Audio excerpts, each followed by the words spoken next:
What is up, Castle Clash? So tonight, I actually just sat down to pop the top on a couple beers, and I decided what a better time than to do a couple Castle Clash videos on Snowzilla, who is a beast of a hero, and none other than the elusive Grizzly Reaper. So, a lot of you guys saw that I had a 5 out of 5 life drain, or a 5 out of 5 slowdown.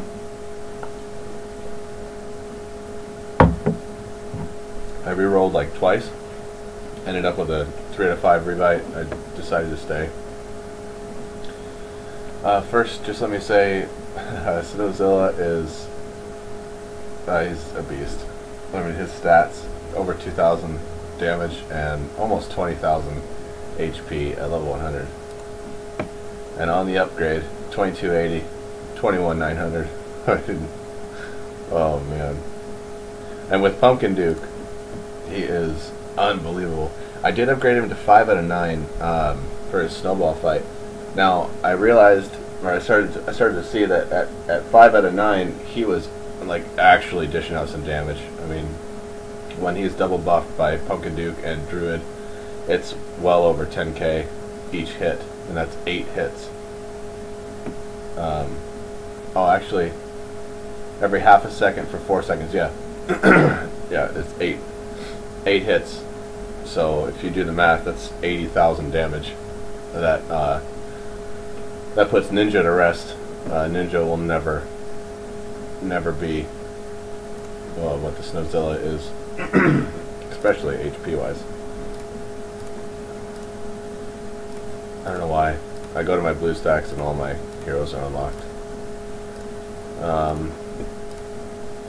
Yeah, I'm gonna show you guys. I'm gonna run him in a dungeon here, but it's really impressive. He is actually a really impressive hero. So is the Grizzly Reaper. Man, I'll do a video after this about Grizzly Reaper. He is.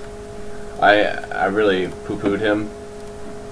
I never thought that it could be. Nah, I'll save that for the next one. So Snowzilla, I have him on base right now. He's a machine in Here Be Monsters. Yeah, unbelievable. He's at 100. He's not getting any XP. I don't care. I'll show you guys this dungeon. I don't drop him till the Succubus drop point that I was using in this dungeon, just because he doesn't need to come out till then.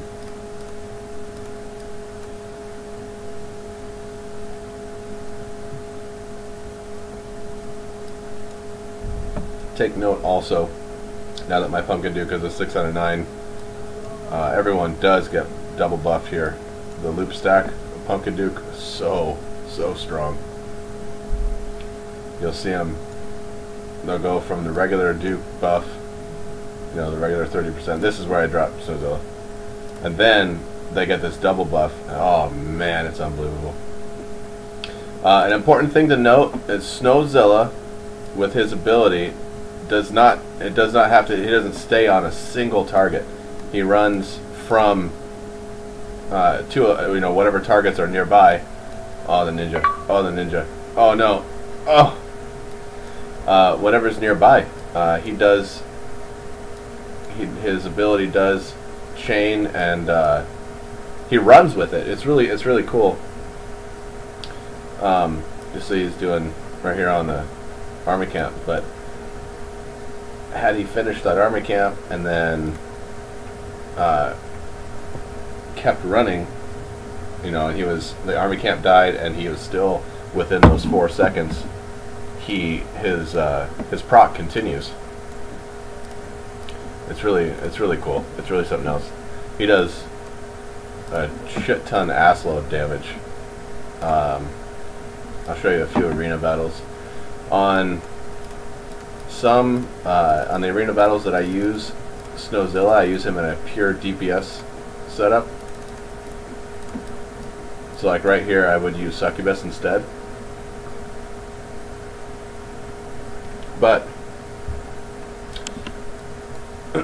on a pure DPS setup, when I know the other dude has, you know, like a TG or more of a tank team, I will use Snowzilla, Ninja, Succubus, and Druid. Oh, I still got him.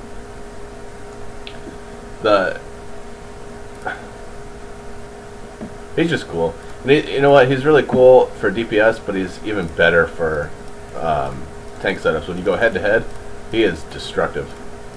Because, like I said, his ability, Chains, he'll just keep going.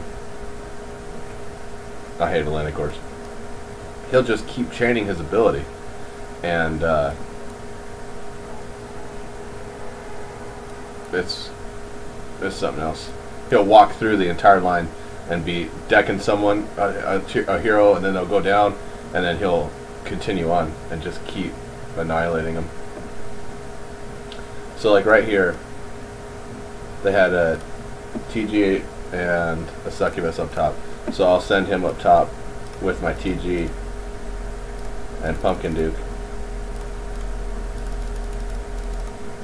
If I can get the right spacing.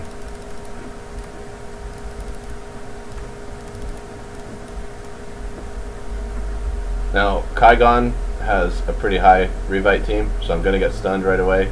I do have Revive on TG, so I know I have a backup Lightning. See? And the Snowzilla just hit like all three of those enemy heroes. Just pounded them.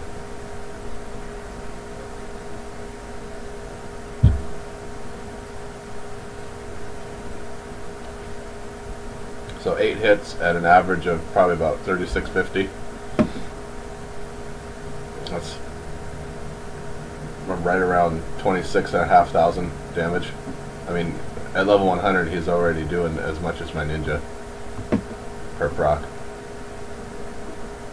And he's got range. He's not just a straight up melee hero like the TG is. He has his range is a little more than the Succubus, a little less than the Druid, and a lot less than the Reaper. But it's awesome watching him hammer stuff over walls and from behind the front line. Like my Druid has sprint, you know, and that Snowzilla would just come up and start popping him. You see how far back he'll stand right here. Just a little, just outside the TG, way outside the Pumpkin Duke, and inside Spirit Mage and Druid. So like with this guy, with Arlo, I'll use a pure DPS setup where I'll use Ninja, PD, Druid, Succubus, and Snowzilla.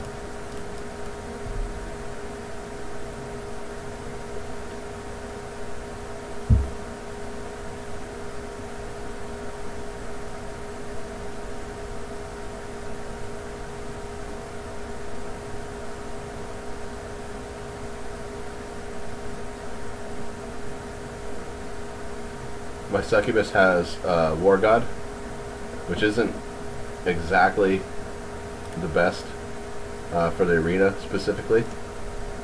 I like it in raids and dungeons, but it's come in handy sometimes because the timing is different rather than a revitalized Succubus. So she'll proc after the Succubus is procced, and it's almost like a really proper timing for me. For my heroes, at least. So, but yeah, Snowzilla, if you can get him, awesome. I see a lot of people spending shards to get Atlantic Core and Reaper, and I'll do the Reaper video next. But if you can roll and you can get Snowzilla, I think he is one of the best all-around heroes. He is a beast in dungeons. He's a beast in Here Be Monsters.